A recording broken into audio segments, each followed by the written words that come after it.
여러분, 한국에 9월 9일이 무슨 날인지 아세요? 9월 9일. 뭐 한국을 떠나오신 분들은 무슨 날일까 이렇게 생각할 수도 있고, 아무리 생각해도 생각나지 않을 거예요. 왜냐하면 최근에 만든 날이거든요. 닭 소비를 위해 만든 구구데이, 9월 9일, 구구데이라고 합니다. 미국에서는 이제 닭 울음소리를 우리가 저도 잘 몰랐는데 코코두들두라고 이렇게 닭 웃음소리가 그거래요. 한국에서는 우리가 그냥 주로 꼬끼요, 꼬꼬댁 이렇게가 닭소리잖아요. 근데 이게 왜 구구가 닭소리냐면 실제로 닭 모이 줄 때 내는 소리가 구구구예요.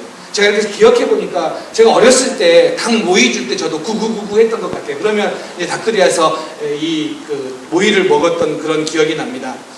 시골에서는 닭이 일종의 알람 역할을 합니다. 제가 어렸을 때 닭이 울어서 이렇게 잠이 깨는 경우가 있고요.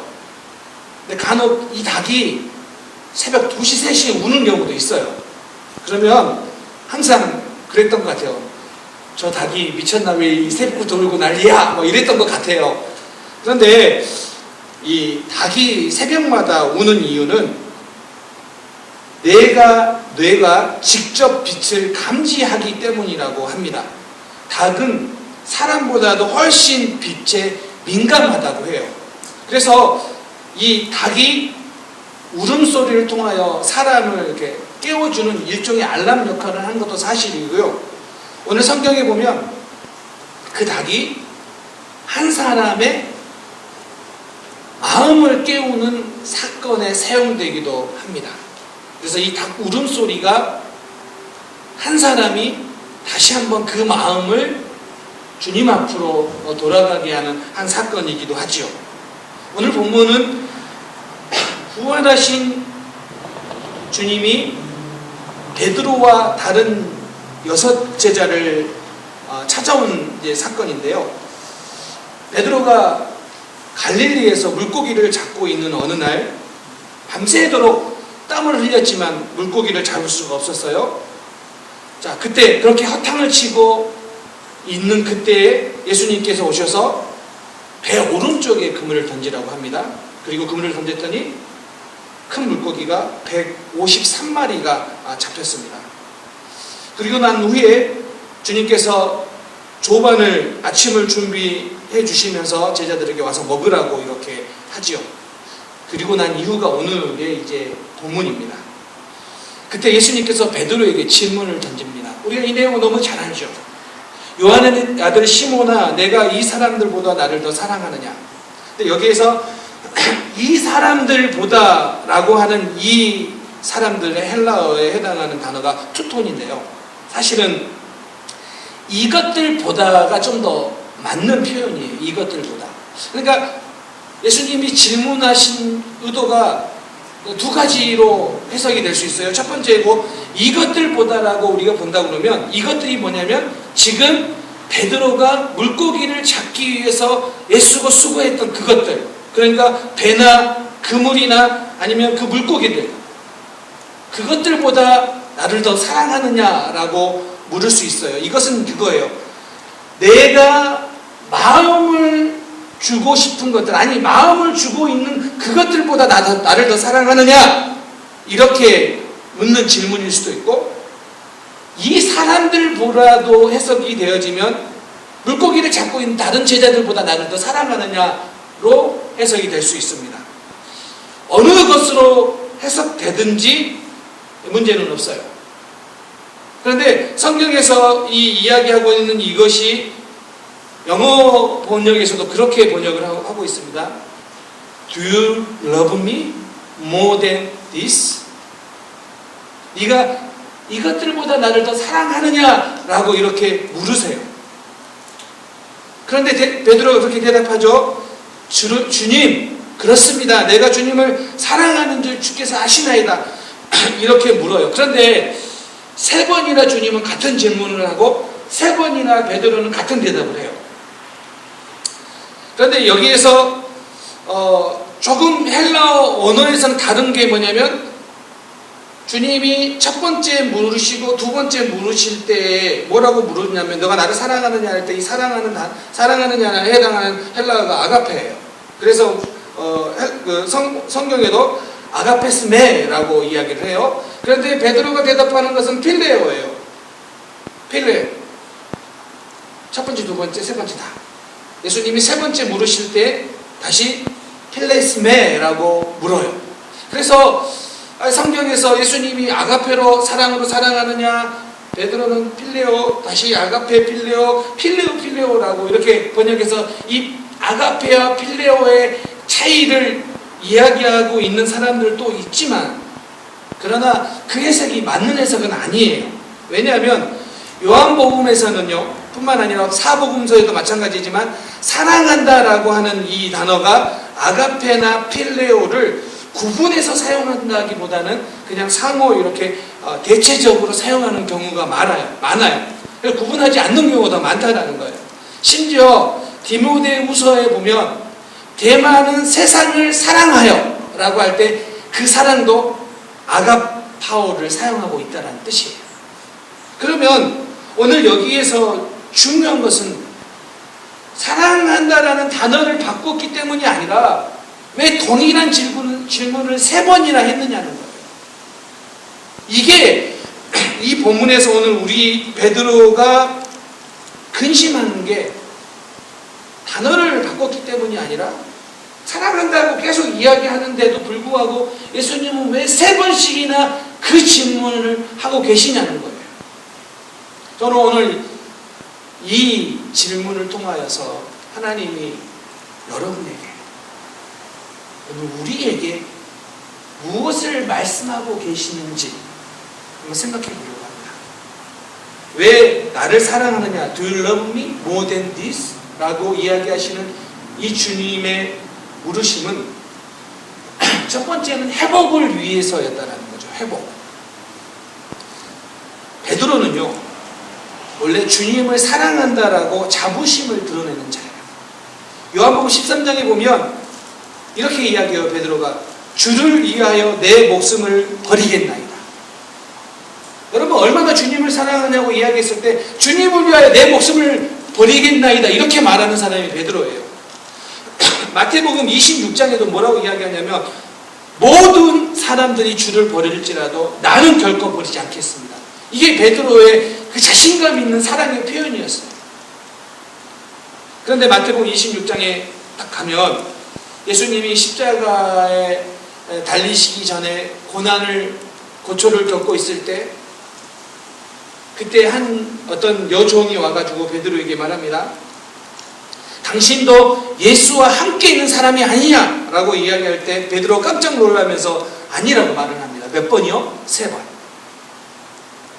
그러자 당신의 그 말투가 같은 지역인데 그러냐라고 이야기하니까 저주까지 하면서 아니라고 부인을 하죠.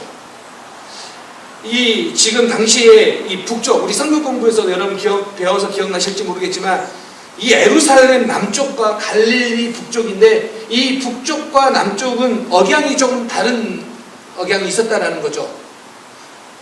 오늘날 미국에 우리가 살지만 말하면서 사투리 억양이 나오는 사람들이 우리 주변에도 있어요.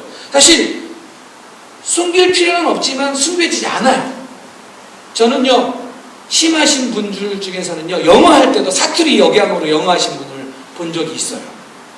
그래서 영어인데 사투리 억양이 나와가지고 이게 좀 이렇게 헷갈리는 그런 경우도 있는데 그것처럼 베드로의 지금 말투는 뭐냐면 갈릴리 버전의 말투라는 거예요. 그렇게 세 번째 딱 부인하고 나자 닭이 옵니다. 그렇게 3번 부인한 베드로에게 예수님께서 3번 질문하면서 뭘 하고 계셔요? 예수님을 부인했던, 예수님을 배신했던, 그래서 그 안에 시리와 좌절감과 실패와 아픔을 가지고 있는 그를 뭐 하기를 원하세요? 치유하기를 원하세요. 그래서 회복시키기를 원하시는 주님의 마음이 들어있다는 거예요. 이 질문에 또 한 가지 우리가 집중해서 봐야 되는 게 뭐냐면 주님이 이렇게 물어요. 요한의 아들 시몬아, 베드로라고 부르지 않고 요한의 아들 시몬이라고 불러요. 여러분, 베드로라는 이름이 페트로스, 반석이라는 뜻이에요. 반석. 그런데요, 이 이름은 누가 지어줬냐면 예수님이 지어줬어요. 예수님을 만나기 전에 베드로의 이름이 뭐예요? 시몬이에요. 근데 여기에서 지금 계속해서 지금까지 거의 베드로라고 불러왔는데 오늘 이 질문을 하는 데 있어서 뭐라고 하냐면 베드로라고 이야기하지 않고 요한의 아들 시몬이라고 불러요. 왜 그랬을까요? 왜 세 번이나 요한의 아들 시몬이라고 주님이 베드로에게 이야기를 하실까요? 그것은 성경학자들은 이렇게 말합니다. 지금 베드로가 베드로라는 그 이름에 걸맞지 않는 삶을 살았다는 거죠. 무슨 이야기냐면 지금까지는 자기 힘만으로 살아가는 그 모습은 시몬일 수밖에 없어요.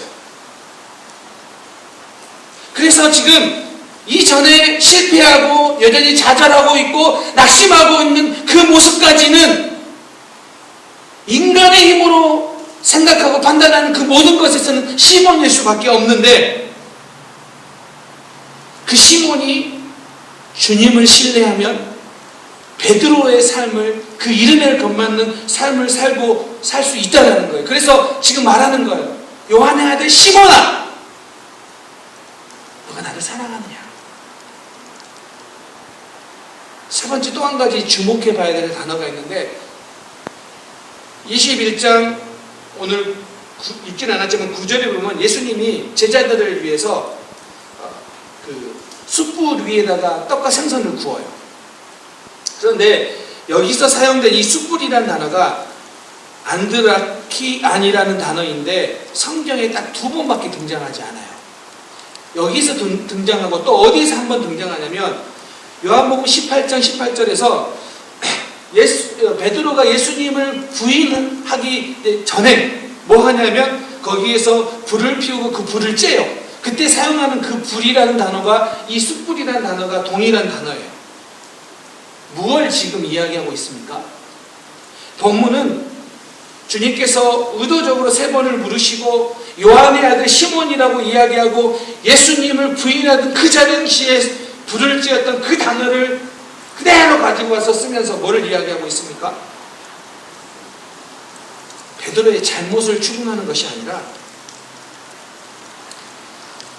주님이 십자가에 달리실 때 배신하고 또 그런 실패한 모습 때문에 상처를 받고 또 시리에 빠져 있고 그런 낙심하고 있는 베드로를 주님이 치유하고 회복시키기를 원하신다는 거예요. 주님은요, 지금 그런 베드로, 상처 가운데, 실패 가운데, 낙심 가운데 있는 베드로를 회복시키고 치유하기를 원하신다는 거예요. 여러분, 우리도 인생을 살아가면서 나를 힘들게 하거나 정말 힘들게 하거나 나를 배신한 사람들 만나면 여러분 뭐 하고 싶어요? 혹 지나가다 그런 사람 만나면 뭐 하고 싶어요? 아마도 제가 생각해 봤어요. 3가지 중에 하나일 거예요. 가가지고는 당신 그따위로 살지 말라고 이렇게 막 화를 내면서 이렇게 말해주고 싶은 사람이 있을 거고, 아니 그렇게 할 사람도 있을 수도 있고, 내가 그 정도는 아니지만 찾아가가지고 내가 당신을 그렇게 잘해줬는데 왜 나를 힘들게 하고 상처 주고 나를 배신했냐라고 그 이유를 따지려고 하는 사람도 있을 것이고, 아니면 그냥 모른 척하고 그냥 지나가고 사람도 있을 거예요. 어쩌면 베드로도 예수님을 배신하면서 그가 예수님을 만났을 때 예수님께서 혹시 나를 책망하지 않을까, 아니면 나의 그 잘못을 추궁하지 않을까 라고 생각했을지는 몰라요. 그러나 예수님께서 지금 베드로를 향하여 나를 사랑하느냐 라고 물으신 것은 책망이나 추궁이 아니라 그의 회복을 위해서라는 거죠. 왜냐하면 사랑은 사람을 치유하고 회복시키는 놀라운 힘이 있어요. 그래서 지금 오늘 이 말씀을 통하여 오늘 우리에게도 동일하게 말씀하고 계시는 거예요. 우리가 인생을 살다 보면 지금 베드로가 있는 이 디베랴 호숫가처럼 우리도 종종 실패를 경험합니다. 그래서 때로는 아파해요. 어떨 때는 어떤 사람의 말 때문에 아파하고 어떤 사람의 행동 때문에 아파하고 어떤 사건 때문에 아파해요.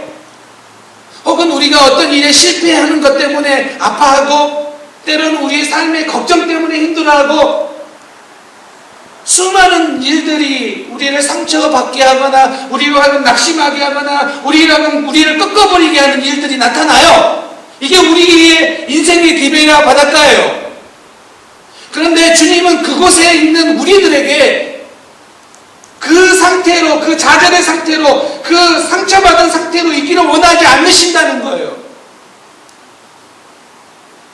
우리를 치유하고 우리를 회복시키기를 원하신다는 거예요. 그래서 오늘 이렇게 말씀하시는 거죠. Do you love me more than this? 베드로가 뭐라고 이야기합니까? You know that I love you. 주님 아시지 않습니까? 내가 주님을 사랑합니다. 근데 왜 지금 상처받고 힘들고 아파하는데 왜 사랑하냐고 물어봤을까요? 왜 사랑하느냐고 물어봤냐는 거죠. 왜요? 베드로는 주님을 배신했지만 주님은 여전히 베드로를 사랑하고 있다. 여러분, 우리가 어떤 일 때문에 힘들고 어려워하지만 그러나 우리가 기억해야 되는 것은 무엇이냐면 그 사건, 그 말 때문이 아니라 나를 사랑하시는 주님, 나를 사랑하시는 주님, 그 주님이 우리의 실패가 아무리 절망적이라 할지라도 주님 앞에서는 실패가 끝이 아니라는 거예요. 그래서 우리 주님은 여러분을 만지셔서 다시 회복시키시고 일으키시기를 원하신다는 거예요. 사랑하는 성도님들, 우리 모두는요, 인생을 살아가다 보면 때로는 상처받고 아파하고 힘들어요. 그런데 우리 주님은 거기에서 다시 여러분을 만지셔서 여러분들이 회복되시기를 원하시고 계십니다. 오늘 여러분 삶 속에 일어나는 그런 아픔들이 주님의 사랑 때문에 치유되고 회복되는 역사가 있으시길 주님의 이름으로 축원합니다.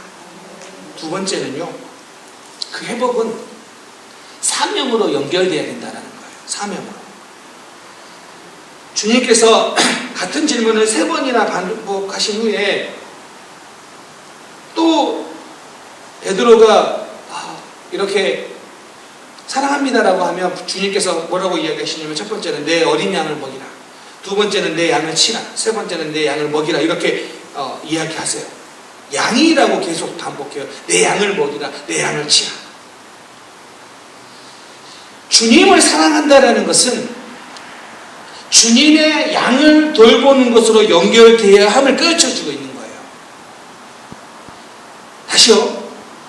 우리가 주님을 사랑한다라고 고백하는 것은 그렇게 고백으로만 끝나는 것이 아니라 주님의 양을 돌보고 먹이고 치는 것으로 연결돼야 되는 거예요. 그러면 주님이 여러분들을 만지시고 여러분들을 회복시키셔가지고 여러분들이 그 자리에 그냥 그대로 있는 것이 아니라 여러분들이 다시 사명의 자리로 연결시켜 나아가기를 주님이 원하신다는 거예요. 주님의 양이 뭘까요? 베드로의 양이 아니에요. 주님의 양이에요. 주님의 양은 주님의 교회예요. 그리고 그 안에 있는 우리예요.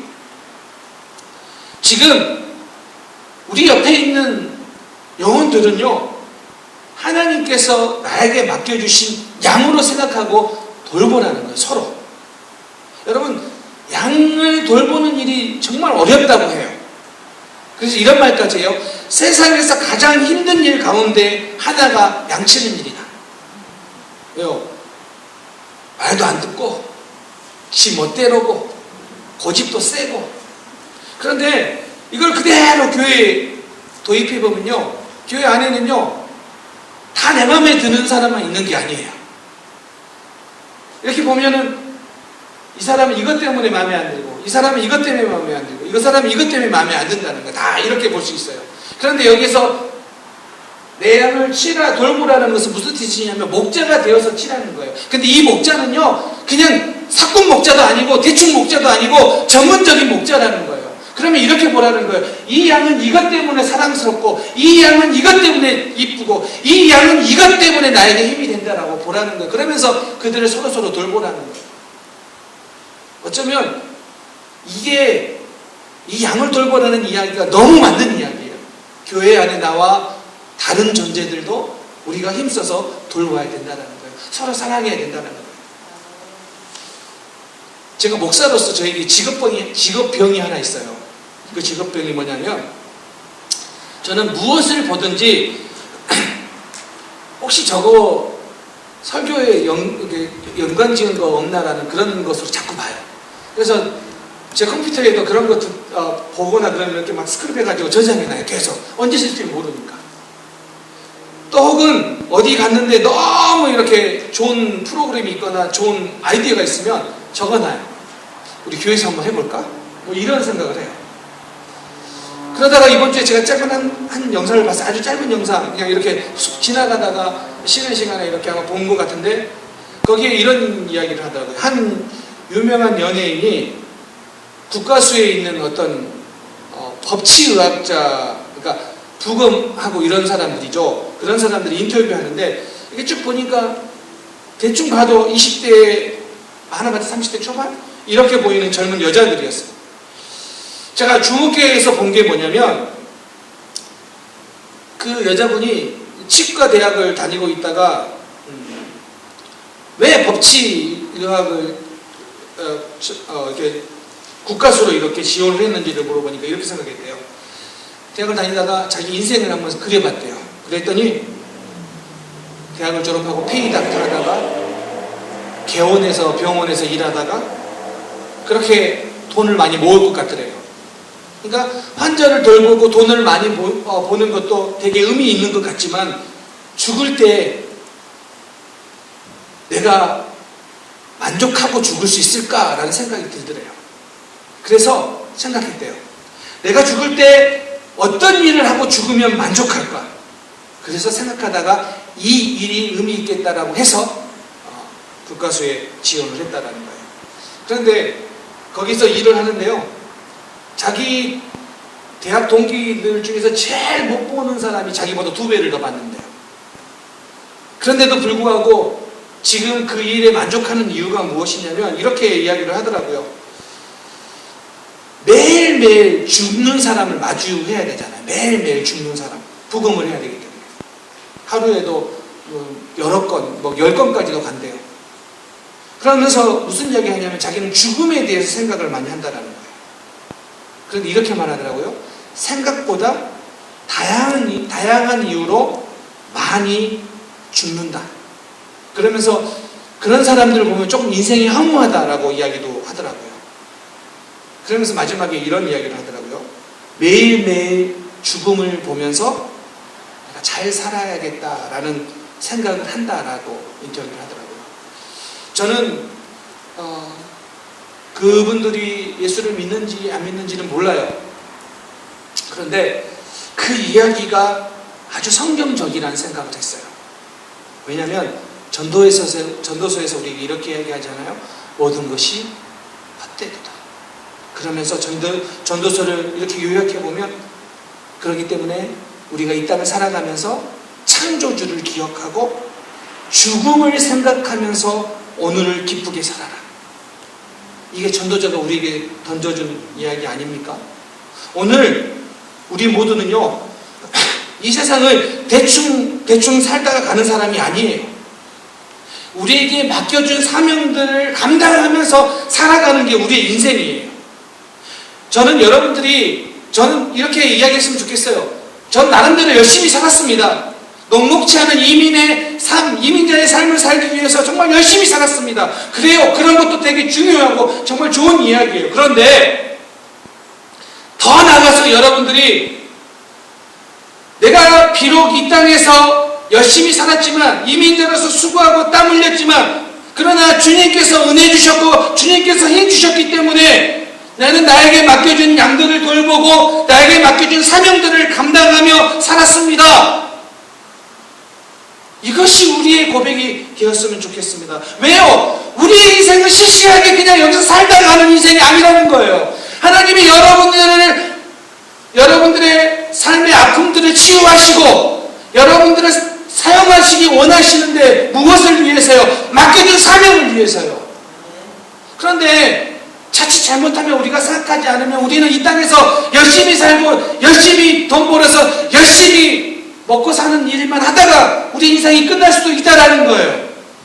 주님은 그런 인생을 원하시는 것이 아니라 우리가 어떤 상황에 있든, 우리가 조금 잘 나가든 아니면 좀 때로는 힘들고 어려워하더라도 어떤 상황에 있든 여러분들이 그렇게 살다가 끝나는 시시한 인생이 아니라 여러분들을 통하여 맡겨준 양떼들을 돌보고 여러분들을 통하여 맡겨준 사명을 감당하는 그 사명의 자리로 가기를 원하신다는 거예요.